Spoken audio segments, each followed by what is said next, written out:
Green India waste to wealth green India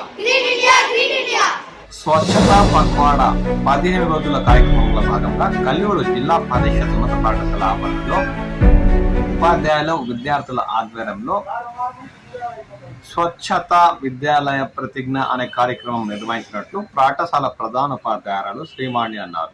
ఈ సందర్భంగా ఆమె మాట్లాడుతూ పాఠశాల పరిసరాల్లోనే కాక ప్రతి ఒక్కరు తమ గృహాల ముందు కూడా పరిశుభ్రంగా ఉంచుకుని పచ్చదనానికి ప్రాధాన్యత ఇస్తే క్లీన్ ఇండియా గ్రీన్ ఇండియాగా మారే వీలుందని ఆమె అన్నారు.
ఈ కార్యక్రమంలో ఉపాధ్యాయులు వనపర్తి వెంకటశుద్ధులు, వేణుగోపాల్, రాజేంద్ర, ఆంజనేయులు, సైదుల్లా, చలపతి తదితరులు పాల్గొన్నారు.